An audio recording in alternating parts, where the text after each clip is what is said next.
Hey, how's it going, everybody? Well, it's Monday. Did a video yesterday. I'm uploading it right now, in fact. But figure I'd do some content today. It's a rainy Monday. A storm has rolled in, and it's just been raining constantly.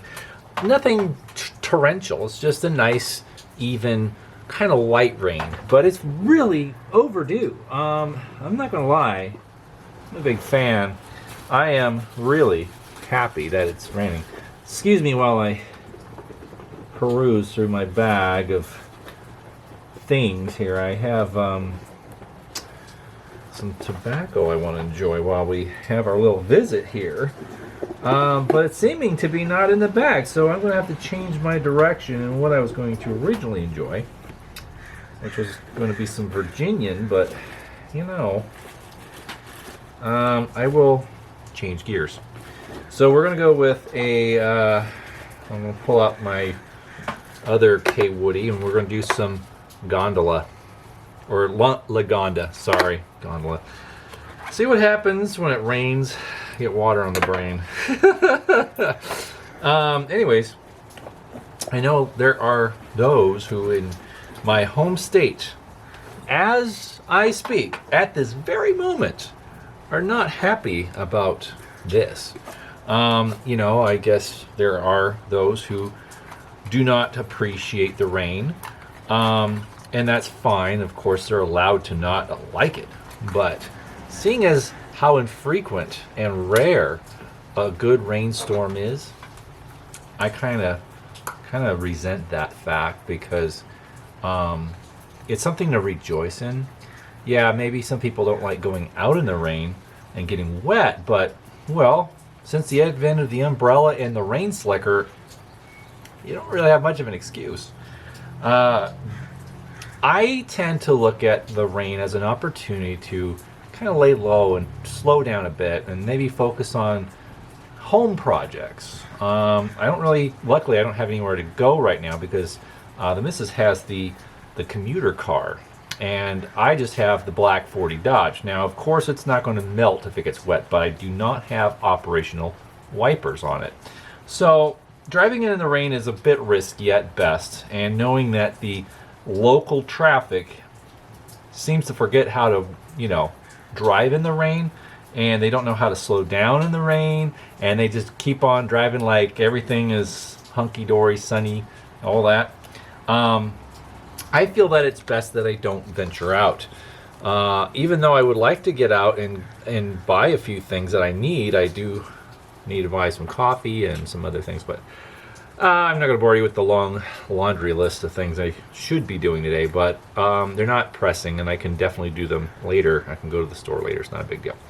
Anyway, it's been a nice, mild morning. I sat and drank my coffee and watched some YouTube content. Yeah, I'm a big YouTube fan. There's some... I thought I was going to be safe, but someone's car alarm wants to go off. And it was doing this for 5 minutes before I started the video. Finally. I think someone's cat is jumping up on the car, or something's happening where it's setting it off. Whatever the case may be. We're packed. We're locked and loaded. This is one of my go-to pipes. This is one of my late 40s, early 50s Bulldog K Woodies. And I just packed it with Lagonda, which is GLPs. And it's a favorite. I tend to gravitate more towards the English blends with the Latakia, especially on damp, rainy days. I find the note and the taste and everything of a English blend really seems to complement the rainy weather. Just my opinion anyways. I'm sure some of you guys out there that do like English blends do agree. You probably feel the same way. I could be wrong. Anyway, let's get this party going here. Yes, sir. Let that catch. This match is struggling. Come on. All right.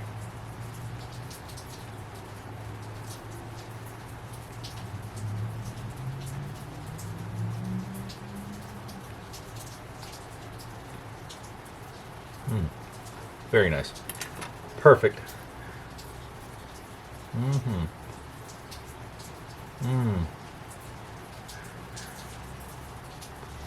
Now, this blend is actually really nice, but for whatever reason, it tastes the best in this guy. I've tried Lagonda in other pipes that I have, and it's okay. But this one definitely, for whatever reason, really lets it shine to its fullest. It's kind of a complex note. It's not just Latakia. I can't remember exactly what kind of other tobaccos are in this blend, but it's very nice. It's mild, it's very smooth, it doesn't bite. Well, unless you pull like a freight train on it and you don't let it breathe and let it cool off, then you're going to definitely get tongue bite. There's a knack for this, and it takes a little time to get used to it and understand the methods, but once you do, then it's actually very enjoyable. All right, well, enough about piping and tobacco and all that jazz. You're probably wondering what I have on the bench. Well, it's a lantern. Naturally. If you remember my last video, I think I showed it.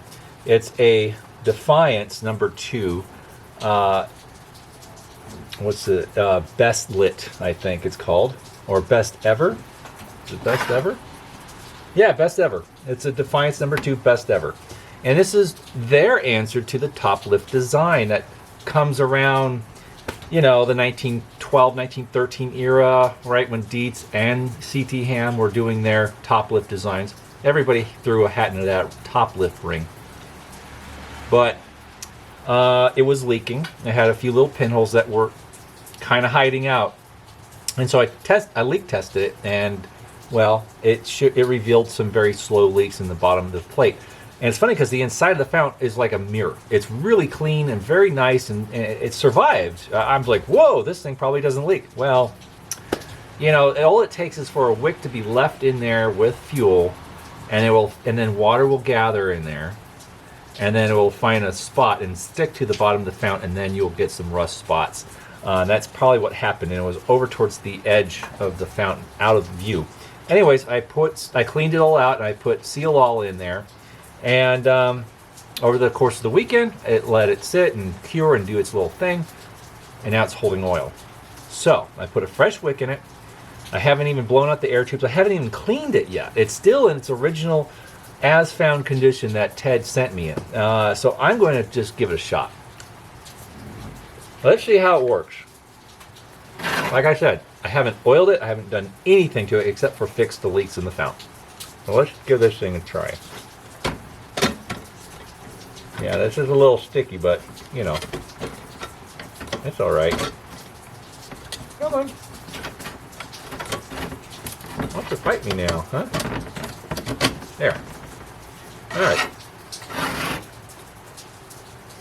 Okay. Important ingredient here.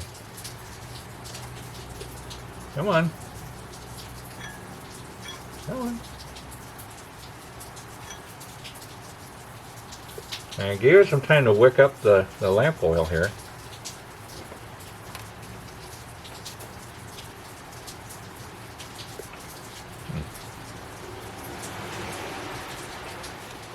Maybe it needs more time.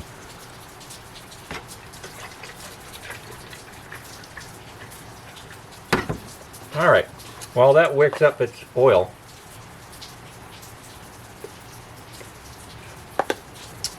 I was going to try and light the Santa Fe railroad lantern today. It is ready to go. I sealed the fount. I used Pour 15 on that one, and it's ready to go. However, I don't have the proper fuel for it. So some of the guys have suggested mineral oil, or even Medallion, which is a really good, clean burning oil. So I know where I can get Medallion, but it's in San Dimas. And since it's raining and I don't have a car with windshield wipers at the moment, I'm not going to be going to San Dimas today. Some people have said that kerosene would work, but it might be It might run away. I don't know. I've used kerosene in my other dead flame lantern, my other railroad dead flame, and it smokes. It might be a dirty wick. It probably could use some help, but it probably is designed more for signal oil than kerosene, and that's probably why it burns dirty like crazy. So might as well just run out to Walgreens later and get some mineral oil and try that out. But it's ready to go, and I'm really excited because I do want to burn it. But it'll give me something to try out for another video. So more content. Awesome. This thing is smoking. Oh dear. Oh dear. Well, it burned down. I was trying to char the wick since it was you know, but it made it uneven. So I'm going to have to try and trim this a little bit so it's you know, not uneven, so it will burn properly.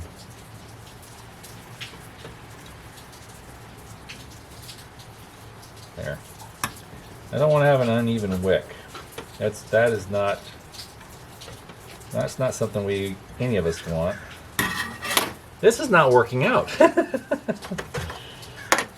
right. Let me try and put it out. It's smoldering here. There. It's smoldering and it's not burning right, and so I have to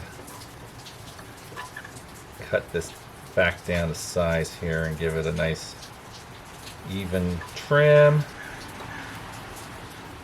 Yeah. Well, that worked out okay. So, more or less even. I'll trim that corner a little bit. There. All right. You know, it's an interesting smell, the smell of burning cotton. It's not a great smell, and it's not necessarily a bad smell. It's just its own thing, and I don't know if I like it or not. But I know that to me, it's a signal that something's not right, that it's not wicking up the oil as soon as I thought it was, and that once I heard that it's really good to char the wick before you light it, but there must be a little trick to it, because that was charred, but parts of it were smoldering and burning down the cotton wick in parts and made it very uneven. So you got to do it a certain way, I guess. That I'm still trying to figure out. But I know that some of the Rayo guys that are into the house lamps, you know, table lamps, they say you have to char those center draft lamp wicks before you actually burn them.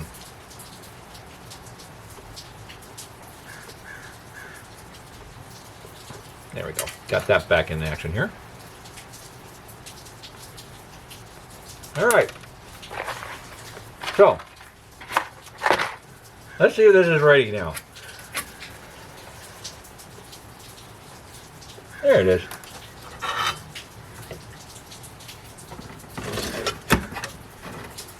Hey now. Hey now.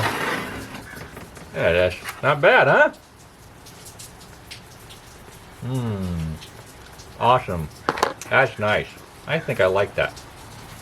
Yeah, there is a bit of a collapse, you know, crown on this thing. It kind of looks like it's wearing one of my hats to the side, you know, kind of a rakish angle, you know, kind of like a smart-ass Frenchman, you know, like an Apache dancer, you know, wearing his beret to the side, you know, it's like, oh, you know.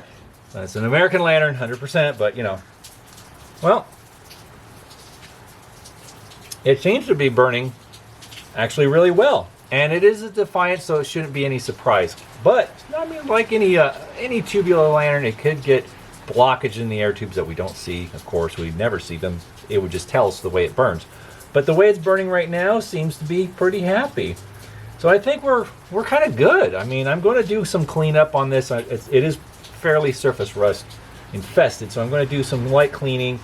I don't think it's going to be a real, gung-ho type of thing, but I'm going to clean it up, make it look a little nicer, but it's cool. I am going to try and push the crown out a little bit. It is kind of collapsed and kind of unhappy, so I can push that out a little bit, maybe get a little better airflow, and that will help the burn better. But yeah, not shabby, right? Yeah, I think that's cool. Well, that's more or less done.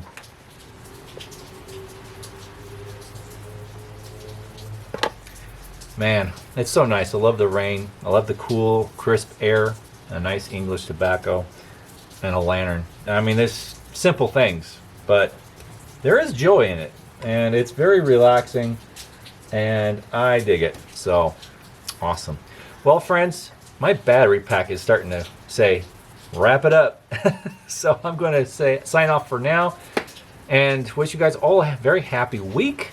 I will be back once I have some signal oil or something similar to it, mineral oil or medallion, and then we'll fire up the Santa Fe Ad Lake, and then we'll enjoy that together. All right. Well, have a great week once again. Light a lantern, enjoy the weather, whatever it might be, and just kick back and relax and take things a little easy once in a while. All right, from here in the Time Cave, thanks again for tuning in and continuing to subscribe and like the channel. All right, take care. We'll see you again soon. Bye-bye.